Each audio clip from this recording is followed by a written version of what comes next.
Halo semua, selamat datang di channel ini, tempat kita membahas legenda, mitologi, dan sejarah tokoh-tokoh besar dunia.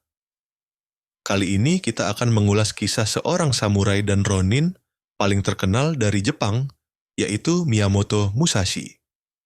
Namanya melegenda bukan hanya karena keahliannya dalam berduel, tetapi juga karena filosofi hidup yang ia tinggalkan.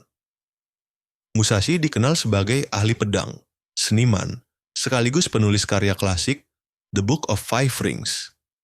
Kisahnya penuh dengan duel mematikan, perjalanan spiritual, dan pencarian kebenaran sejati. Mari kita ikuti perjalanan hidup Musashi dari masa kecilnya hingga akhir hayatnya. Miyamoto Musashi diperkirakan lahir pada tahun 1584 di Provinsi Harima, Jepang.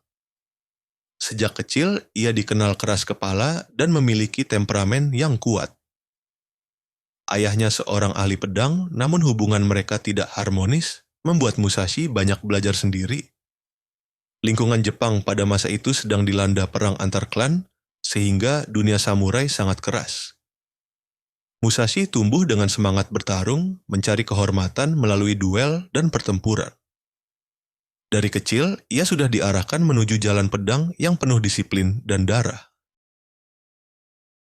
Pada usia 13 tahun, Musashi melakukan duel pertamanya melawan seorang samurai bernama Arima Kihei. Dengan senjata sederhana berupa tongkat kayu, ia berhasil mengalahkan Kihei hingga tewas. Kemenangan ini membuat nama Musashi mulai diperhitungkan meski usianya masih sangat muda. Sejak saat itu, ia mulai dikenal sebagai petarung berbakat dengan keberanian luar biasa.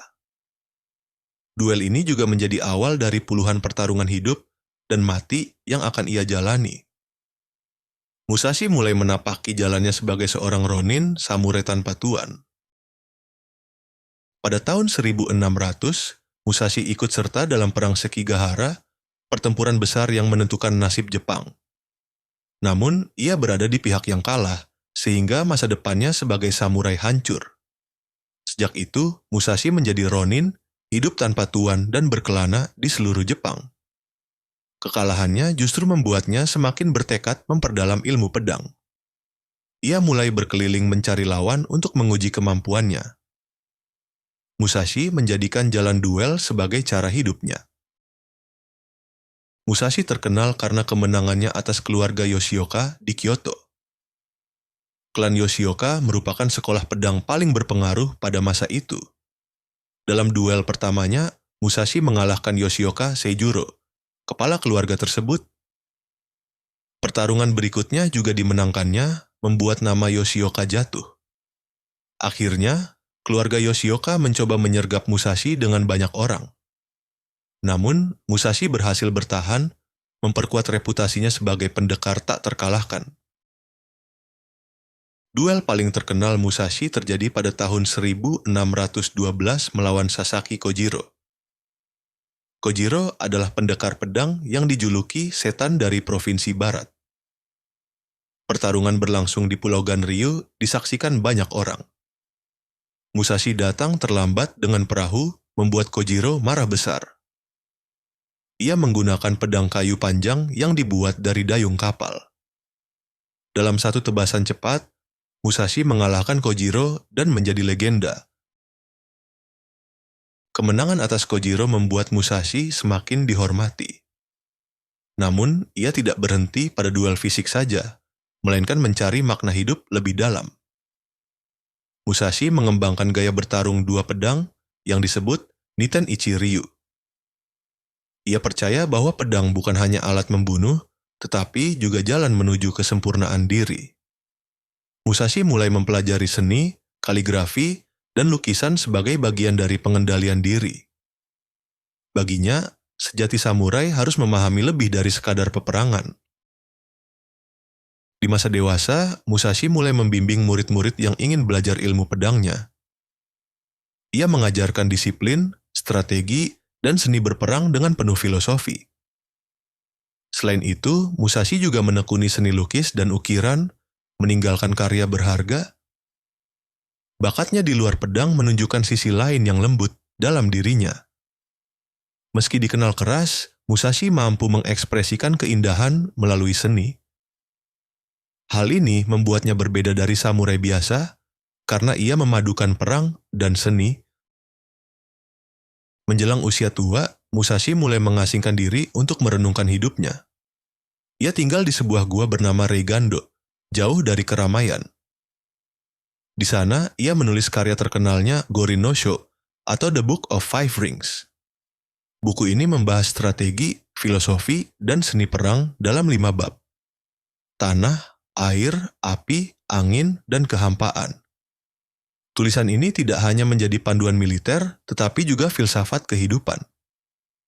Hingga kini, buku tersebut masih dipelajari oleh ahli strategi dan pemimpin dunia. Musashi percaya bahwa jalan pedang bukan hanya soal menang atau kalah. Ia menekankan pentingnya keharmonisan antara tubuh, pikiran, dan jiwa. Menurutnya, seorang pejuang harus selalu siap menghadapi ketidakpastian hidup. Ia juga mengajarkan untuk menguasai berbagai keahlian, bukan hanya satu. Dengan begitu, seseorang bisa menjadi manusia yang seimbang. Filosofinya menjadikan Musashi lebih dari sekadar samurai, tetapi seorang filsuf. Musashi meninggalkan jejak luar biasa dalam sejarah Jepang. Ia dikenal memenangkan lebih dari 60 duel tanpa pernah kalah. Gaya pedangnya menjadi dasar bagi banyak aliran bela diri setelahnya. Selain itu, karyanya dalam seni dan tulisan membuatnya dikenang bukan hanya sebagai petarung. Ia dianggap sebagai simbol samurai sejati yang memadukan kekuatan dan kebijaksanaan. Warisan ini terus hidup dalam budaya Jepang hingga hari ini. Miyamoto Musashi meninggal pada tahun 1645 di usia sekitar 60 tahun. Ia wafat dengan tenang di Gua Reigando setelah menyelesaikan The Book of Five Rings. Kematian Musashi bukanlah akhir, melainkan puncak perjalanan spiritualnya. Ia meninggalkan murid-murid yang meneruskan ajaran pedangnya.